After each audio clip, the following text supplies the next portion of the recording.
imperative, but also an investment in the stability and progress of our democracy. House members seek strong laws for reforms and accountability in governance. NUPRC unveils measures to increase crude oil production by 1 million barrels per day. It's a legacy that this president will leave as good as creating the infrastructure at the beginning of oil production in this country. National Agency for Prohibition of Trafficking in Persons goes tough on implementation of 2022-2026 National Action Plan. Through this platform, we seek to ensure that our work remains targeted, effective, and in line with the global best practices. Alan, welcome to the Network News on NTA. I'm Naja'atu Tijani. Joining us tonight from Lagos is Michael Olaleye, and as usual, Musa Abubakar here in our Abuja studios has highlights from the world of business. Musa? Equities market begin the week in positive territory as oil prices rise nearly 2%. All right, we'll look forward to the details. And in the sports arena, Bade Adele has details roundup of the Premier Football League. All right, Najatu, the biggest one is that Rivers United are back on top of the Nigeria Premier Football League after the conclusion of match day 8. All right, we're looking forward to details. Remember that this broadcast is streaming live on our Facebook and YouTube channels, and you can follow us across social media as well. A strong legislature is crucial to driving national reforms and ensuring accountability in democratic governance. Speaker of the House of Representatives, Tajuddin Abbas, stated this while presenting the Parliamentary Development Program of the House to development and technical partners in Abuja. National Assembly correspondent Mitaire Ikben reports on this and other engagements of the Parliament. The Parliamentary Development Program aims to strengthen legislative capacity of federal lawmakers for promoting sustainable development in the country. Speaker Tajuddin Abbas seeks support from the United Nations Development Program and the Diplomatic Corps to drive the ambitious legislative agenda of the 10th Assembly, which he says aligns with the reforms of the Tinubu administration. Historically, the legislature has been under-resourced and underdeveloped, especially compared to the executive and judiciary. Therefore, strengthening the legislature is not only imperative, but also an investment in the stability and progress of our democracy. The Parliamentary Development Program matters not only for Nigeria's development imperatives, but for the African region. As the largest democracy in Africa, if Nigeria succeeds, Africa succeeds and the world progresses. Meanwhile, during an oversight to the Naval Headquarters, members of the House Committee on Navy demanded access to more data from the Naval Command to enable lawmakers ascertain judicious use of budgetary allocations to the Nigerian Navy. Interventions, other source of funding, particularly as it pertains to all the Naval Command's unit forward operation bases and what have you, including the Navy holding the naval dockyards. Our activities are offshore, at sea. And of course, you need to have a third eye for you to know what is happening at sea. That is how it applies in all areas of our activities, both in terms of our resources that we require. The committee emphasized the need for better collaboration between the Navy and Parliament to boost productivity and enhance service delivery. Mitaire Ikben, NTA News. And speaking on boosting productivity, the federal government is determined to leverage Nigeria's oil and gas to diversify the country's economic growth. President Bola Tinubu says this has necessitated reforms on assumption of office to reposition the sector for sustainability. Lydia Sampson reports that the Secretary to the Government of the Federation, Senator George Akume, is applauding the actionable commitment for an additional 1 million barrels per day by key players in the industry. The unveiling of the 1 million barrels per day initiative, as well as the anniversary book, as the Nigerian Upstream Petroleum Regulatory Commission turns 3, it is committed to navigating challenges and collaborate industry players to increase crude oil production. A renewed drive for economic diversification using the oil and gas industry as a pivot remains on track as we expand government revenue and deploy it to generate employment, eliminate poverty, and grow our gross domestic product. What are we doing now that is making us to underperform? What new investments do we need to make so that first of all we can go back to 2.4 million barrels that Nigeria achieved during COVID? The PIA has empowered the Commission to implement progressive policies that align with the country's aspiration for both energy transition and economic diversification. In keeping with our vision, the Commission has rallied African petroleum regulators to foster collaboration and address the common challenges of resource sustainability and energy security in Africa. This is a legacy that this president will leave, as good as creating the infrastructure at the beginning of oil production in this country. The Chief of Naval Staff and other key players reiterated the critical role of protecting the oil and gas upstream infrastructure on the maritime environment for optimal crude oil production. In Abuja, Lydia Sampson, NTA News. Still on production and productivity, the Federal Inland Revenue Service, FIRS, is partnering the National Judicial Institute to ensure a more equitable tax system by creating awareness to combat tax evasion and avoidance, which undermine national interests. The event, which took place in Abuja, had as its theme taxation in digital economy, challenges and opportunities.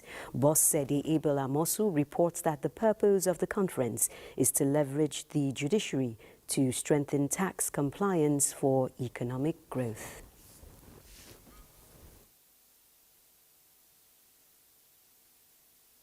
We have to get prepared, and this conference is one of such areas that we look at getting ourselves prepared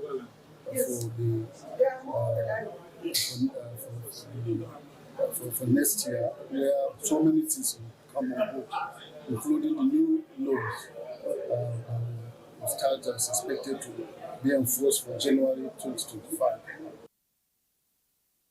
Meanwhile, the service has met its 2024 revenue target of 19.41 trillion naira, surpassing its 2023 target by 816 billion naira, having generated about 12.37 trillion naira. Meanwhile, the federal government has formally launched the reconstruction of parts of the Abuja Kaduna Highway utilizing concrete technology. Abdullahi Mohammed reports that the Minister of Works, Dave Umahi, performed the ceremony, reiterating the commitment of the federal government to bring succor to travelers along that corridor. If tomorrow belongs to this set, then here is democracy in action. As Parliament, we promise to do our part.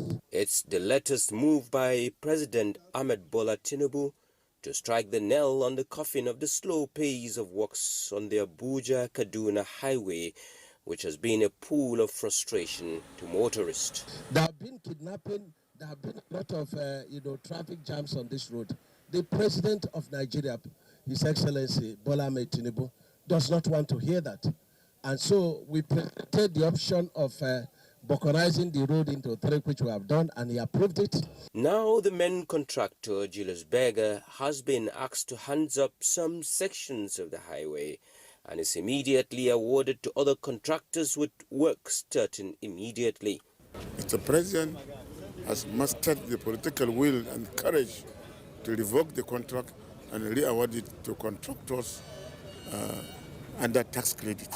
To make travel easier for commuters during these reconstruction, massive palliative works have commenced. And for failing to meet the terms of contract, here is a message to Julius Berger. Our position is that we are not increasing this contract for Julius Berger beyond 740 billion, and that this game is supposed to be over. and the game must be over. I've invited them for a meeting tomorrow. If they are not doing it, we will terminate the job and we get people to do it. The Kaduna-Abuja part of the highway has continued to suffer delays in the ongoing reconstruction with colossal loss to citizens. Abdullah Mohammed, NTA News.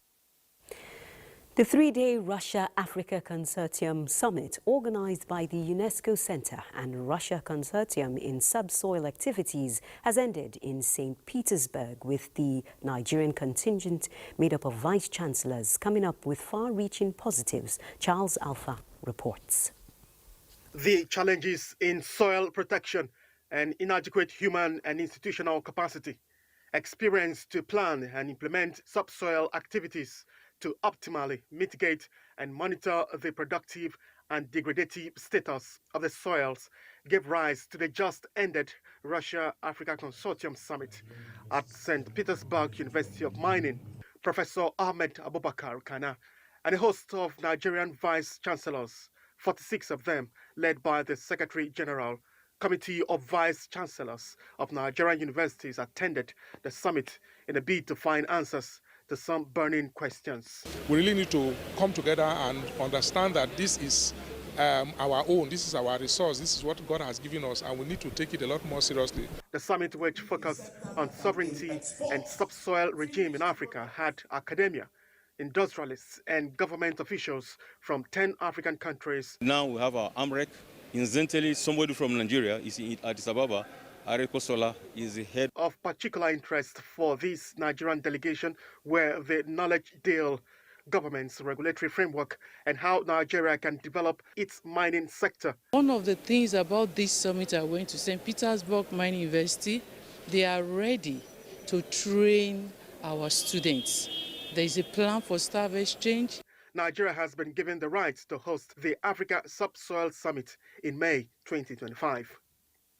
Charles Alpha, NTA News. Borno State Attorney General and Commissioner for Justice Hawa Abubakar says the Ministry of Justice is bent on rebuilding facilities within the judicial system destroyed by the flood in Maiduguri and environs, in addition to renovating structures which are in deplorable condition. The Commissioner said this when she led principal officers of the ministry on an assessment tour of courts ravaged by the flood, in addition to other facilities requiring urgent intervention within the judiciary. Abubakar Musa reports. The assessment tour of courts ravaged by the 9th September flood disaster in Borno can best be described as a deliberate move by the State Attorney General and Commissioner of Justice Hawa Abubakar towards ensuring effective dispensation of justice, as well as other critical issues within the judiciary, in line with the policy thrust of Governor Babagana Umara. The assessment tour, the Commissioner explained, will give the Justice Ministry a better direction to carry out the needed intervention soon. The development, she added, will also serve as a paradigm shift for a more robust judicial system in Borno. The essence of this tour is for us to take assessment and see how the state government will intervene to see that those courts that need to be rehabilitated gets rehabilitated, those that lacks furnitures to be provided with furnitures and other essential tools for dispensation of justice. While praying against recurrence of the flood disaster and other natural and man-made calamities, Hawa Abubakar reaffirmed determination to continue putting in her best within the judiciary and beyond. In Maiduguri, Abubakar Musa, NTA News. In a closely related but separate development, humanity, compassion and care for one another, irrespective of religion, politics and culture, are needed for Nigerians to unite for prosperity.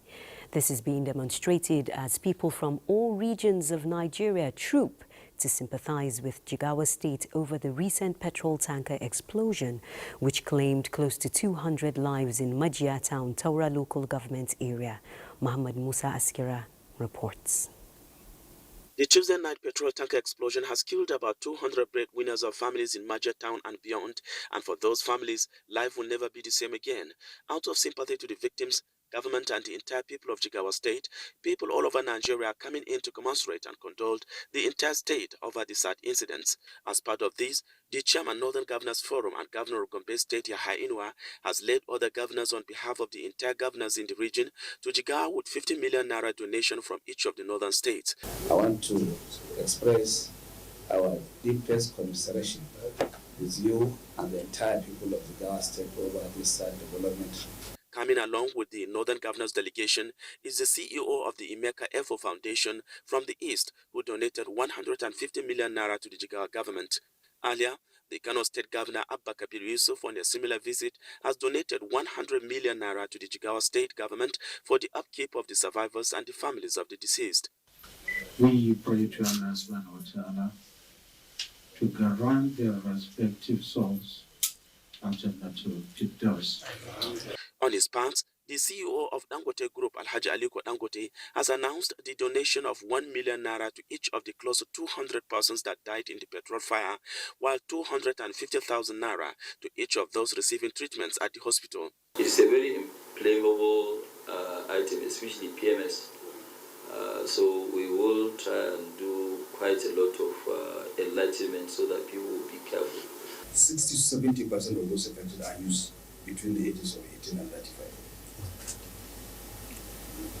So it's a real serious road lost and it's very devastating. Muhammad Musa Askira, NTA News. Kindly pardon us for not warning you about some of the distressing visuals in that report. And still to come, barriers to accessibility of justice for persons with disabilities at Stakeholder National Dialogue in Abuja. Details when Network News returns. Stay tuned.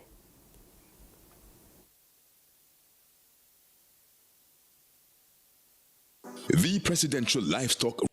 Thanks for staying tuned. We're talking security matters now, and in view of evolving global security threats, stakeholders are developing a comprehensive combat strategy through the Defense and Security Management Course 8 at the National Defense College, Abuja, which is providing participants with analytical tools and strategic foresight necessary to navigate the dynamics of the environment. The encounter are no longer confined within the national borders, but transcend into the realm of cyberspace, terrorism, insurgency, and other forms of unconventional warfare, among others. It's imperative that we equip ourselves with the knowledge, expertise, and capabilities to build the cross-cutting professionalism required to tackle these obstacles to our national security. To train members of the armed forces, other paramilitary, and other MDAs at a very high level on alternative to military intervention. This is an entirely a non-kinetic approach to issue of defense, to issue of security. The course is designed for mid-level officers in the armed forces, selected ministries and departments. Meanwhile, the National Agency for the Prohibition of Trafficking in Persons, NAPTIP, has convened a meeting to address the urgent issue of human trafficking under the project From Policy to Action by implementing the National Action Plan on Human Trafficking in Nigeria 2022 to 2026. The policy-level meeting brings together government, non-governmental organizations and international partners. Amina Baba Suleiman reports.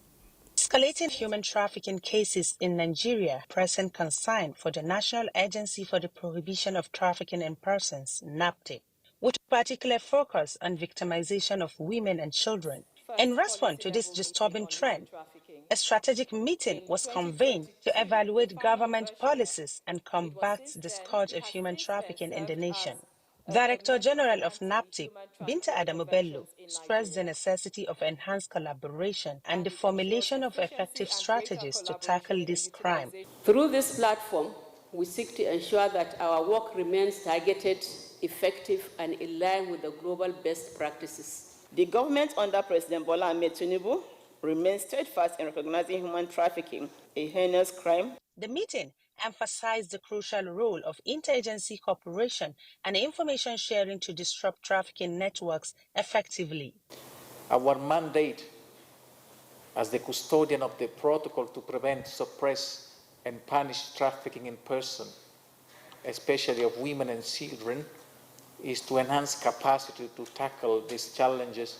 We are going to partner deeply with the agency to be able to combat this heinous crime. You investigate, you also attend to the needs of victims. The gathering emphasized the essential contribution of community engagement. It also called for local initiatives to raise awareness among citizens about the risks of trafficking. Amina Baba Suleiman, NTA News. Implementation of the Freedom of Information Act will enhance effective reportage, especially in exposing corrupt practices and shaping public opinion. A major point of discussion at a workshop on preventing corruption organized by the Independent Corrupt Practices and Other Related Offences Commission, ICPC, and the Nigeria Union of Journalists. The report. Many might be wondering what will be the outcome of a partnership between an agency almost operating in secrecy due to the nature of its mandate, which part of it requires investigation with an association of journalists. Well, the reason is not far-fetched. Journalists being the eyes and ears of the society, the ICPC chooses a reliable partner to get intelligence through investigative journalism. The media plays a vital role in shaping public opinion and driving accountability. Investigative journalism exposing corruption, holds public officials accountable, and facilitates transparency. The media are the driving force behind the dissemination of information to the masses, and in so doing, you give voice to the people. It is important to point out that the media will be performing its role effectively by exposing corrupt tendencies and promoting the principles of open governance partnership. But how prepared are we as journalists? Are we not in our little ways aiding corruption by what we publish or not publish? A critical initiative organized by the ICPC in collaboration with the Nigerian Union of Journalists, and of course with generous support of the MacArthur Foundation. With the theme, The Power of Pen in the Fight Against Corruption, the workshop is a platform where stakeholders brainstorm and come up with best ways of ridding corruption in the country through effective journalism. And still on corrupt practices, the investigative panel on alleged corruption and other violations against the Nigerian Correctional Service has completed the first phase of its work and submitted its report to the Minister of Interior. In its executive summary, the secretary to the committee, Dr. Uju Agomo, indicates that so far the committee has not found any evidence that Idris Okuneye, widely known as Bobrisky, spent his jail term outside the custodial center in Lagos. The committee, however, found other procedural breaches against officers in charge of the custodial center, bordering on preferential treatment. Of Mr. Okuneye Idris, from the medium security Kirikiri, Lagos, to the maximum security Kirikiri, Lagos, being a first offender, violated Section 16(4)A and Section 16(4)B of the Nigerian Correctional Service Act of 2019. Some other officers were also indicted for similar cases of alleged corruption and procedural breaches. The Minister of Interior, Olubunmi Tunji-Ojo, has therefore vowed that recommendations of the committee will be implemented, while asking the committee to proceed with the second phase of its work, which is to look into possible reform of the service. The Nigerian Correctional Service is a very, very key institution. And therefore, any form of corruption, any form of malfeasance, any form of abuse of power, torture, cruelty, inhumane and degrading treatment will never be accepted. In continuation of its work, the committee is expected to hold public hearings from December 12th to the 20th in Abuja. We're talking tech matters, and the Communications Satellite Limited NIGCOMSAT says it remains committed to harnessing the potential of space technology and the broader innovation ecosystem capacity to provide solutions which will address national challenges. The Chief Executive Officer, Nigerian Communications Satellite Limited, Jane Egertimide, made the commitment at an awards night to climax the 2024 Nigerian Satellite Week in Abuja. Oluseye Adiabo reports that NTA also received Best Supporting Media Award. Awards night, which hosts the convergence of key players in Nigeria communication satellite sector. In the last 1 year, you have continued along this line, attending events, but also leveraging on the place, understanding the place of the media in pushing the NIGCOMSAT narrative. It is recognition moment for hard work and awards to supporters of the industry. The professionalism of the Nigerian Television Authority also catch global and national attention as it backs the Media Outstanding Award with the largest television network in Africa, pledging continuous projection of NIGCOMSAT. I think NTA deserves to be appreciated. We leverage on the facility of NIGCOMSAT, the space to transmit our programming through via the satellites to the nooks and crannies of this country. For the Chief Executive Officer of NIGCOMSAT, it is a time for reflection as she reviewed the agency's efforts at promoting national technology, space innovation, and agenda setting. We are celebrating this milestone means that we have raised the bar and it can only go higher. So this is our own way of saying thank you for being with us on this 1 year. The 2024 Nigerian Satellite Week is themed Empowering Nigeria's Digital Future, Innovations in Satellite Technology and Entrepreneurship. In Abuja, Oluseye Adiabo, NTA News. Thank you, Oluseye. NTA indeed is always raising the bar. It's time to join Michael in Lagos for more reports. Michael.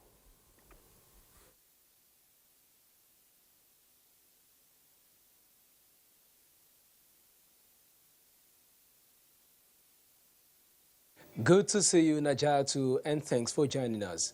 The Bureau of Public Procurement, BPP, is working towards modernizing public procurement regulatory frameworks to meet evolving economic demands in the country, as well as simplifying and streamlining procurement processes with the deployment of e-government platform. These, among other initiatives, were made known by the Acting Director General of the Bureau, Olusegun Omotola, at the opening ceremony of the 2024 Mandatory Continuous Procurement Capacity Development Training Program in Lagos. Hingino John Adams reports. For the next 3 weeks, these individuals from various government organizations across the nation will be learning the dynamics of procurement in order to navigate the landscape effortlessly as the profession undergoes reforms. Secretary to the Government of the Federation, who was represented, and Acting Director General, Bureau of Public Procurement, urged participants to deploy their expertise and specialized knowledge going forward. As we professionalize the procurement workforce, your role becomes even more significant. You will be at the forefront of establishing and maintaining professional standards and elevating the strategic importance of procurement within your respective organizations. Through this program, we aim to address the critical challenges we face in our public procurement system, ensuring they are robust, transparent, and responsive to the needs of our people. Stakeholders here believe for procurement fraud to be addressed, officers must operate on the tripod of diligence, integrity, and transparency. This training is to create a pool of excellent and technically skilled practitioners that will help achieve economic growth, sustainable development, The task before these participants, who will soon be converted or inducted as public procurement officers, is to raise the bar of excellence as they venture into public procurement in their various places of work. In Lagos, Henginu, John Adams. A modernized civil service predicated on efficient service delivery is germane to the actualization of the present administration's renewed hope agenda, and the leadership of ministries, departments, and agencies are expected to galvanize efforts to achieve the ongoing reforms. The head of civil service of the Federation stated this at the opening of the mandatory training program for heads of some government parastatals at the Administrative Staff College of Nigeria. Joe Popola completes the report. The mandatory training program for heads of ministries, departments, and agencies is one of the flagship programs of the Administrative Staff College of Nigeria, Badagry, Lagos. Now in its 11th edition, the course remains the bedrock of critical and result-driven civil service reforms in the country. Representative of the head of civil service of the Federation, Fatima Mahmood, was emphatic that equipping the chief executives of federal government agencies with requisite skills will hasten their understanding of public service ecosystem for result-driven leadership and seamless implementation of the Federal Civil Service Plan for 2025 and other critical reforms. The training program is something we need because it helps to bring us all on the same page so that the CEOs who come from different backgrounds will understand the public service better. Director General of ASCON says the thrust of the 2 weeks mandatory program is to ensure service delivery while setting an agenda for the development of policies and reforms in the civil service. Course content is made up of modules which have been carefully selected to cover essential aspects of public sector management and leadership. It is my firm belief that the MTP will go a long way in actualizing Pillar 1 of the Federal Civil Service Strategy Implementation Plan. For the participants, the benefits of the training are enormous. For some of us that are coming from outside the civil service, it's been a wonderful experience. To tell you the truth, I was here last, I think 20 years ago. I had a very positive impression about ASCON. Representative of the head of service took time to assess facilities at ASCON to identify the institution's areas of strength and where interventions are needed. In Lagos, Joel Bukbola, NTA News. Those are the... You're watching NTA Network News. Let's now bring you up to speed with business development. Oil prices rose nearly 2% on Monday, recouping some of last week's more than 7% decline, with no let-up of fighting in the Middle East and expected Israeli retaliation on Iran worrying markets about supply from the region. Reuters reports that Brent crude futures were up 1.97% at $74.48 a barrel, while U.S. West Texas Intermediate crude futures were nearly 2.3% higher at $70.82 a barrel. Brent settled more than 7% lower last week, while WTI lost around 8%. Now, it's a bullish start for the equities market as investors reverse previous sentiment beginning the first weekday of trade on a strong footing. The all-share index climbed 0.63% to close at 98,690.61 points at the end of the first weekday of trading on the Nigerian Stock Exchange. A total of 405 million shares in 8,281 deals corresponding to a market value of 27.6 billion naira were traded. This reflects 13% improvement in volume, 130% improvement in turnover, and 23% improvement in deals. Equity capitalization increased to 59.8 trillion naira. United Bank for Africa recorded the highest volume of 138 million traded shares, followed by Sterling Bank, Access Holdings, and Nigerian Breweries. Meanwhile, Dow drops more than 350 points as Asia-Pacific markets mix. Let's see global stock markets.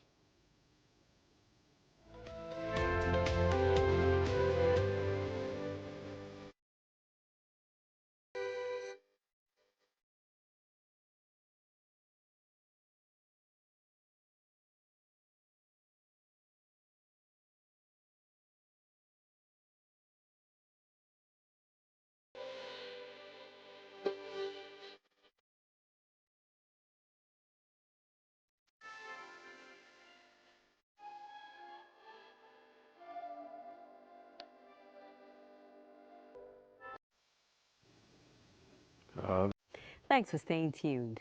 Sheda community in Kwali Area Council of the FCT has commemorated International Rural Women's Day with the theme Rural Women, Cultivating Good Food for All in an event organized by the Better Life Program for the African Rural Woman, a non-governmental organization which is highlighting the vital role these women play in local food systems and community development, as reported by Juliana Nicholas, who says more than 100 women assembled to display their culinary skills. The report is presented from our studios. Rural women took center stage in Sheda community, demonstrating their culinary expertise and entrepreneurial spirit with food at the center stage. The event aimed to empower women, recognizing their contributions to food security and community development. These women play a very vital role to ensure that there is improvement in food security. It's to amplify their voices, amplify their challenges, and shed light on the culture of the Sheda people. The traditional cooking competition, also known as Akuya in Bagi language, not only showcased local talents, but also fostered community pride. As the competition came to a close, the audience were treated to a delicious buffet featuring the competing dishes. Excited with the competition, the women expressed their challenges and appealed for an inclusive environment where their passion for cooking and cassava making, known as fufu, can contribute to the development of the community. And also thank government that does this program to us. But our challenge is that we need the government to come and give us the land which they will do this akpu. It's a program that improves the life of the rural woman. They cook soup and the food within 25 minutes. The winners took home cash prizes with a sense of pride and fulfillment that will linger for a long time. The African rural women, always making an impact. Now, speakers at the 11th African Biblical Leadership Initiative have called on leaders to enhance their knowledge, show empathy, and engage in critical thinking to address challenges faced by citizens and promote development. Hamman Jabani reports that the conference has the theme Value-Based Leaders, Models for Africa.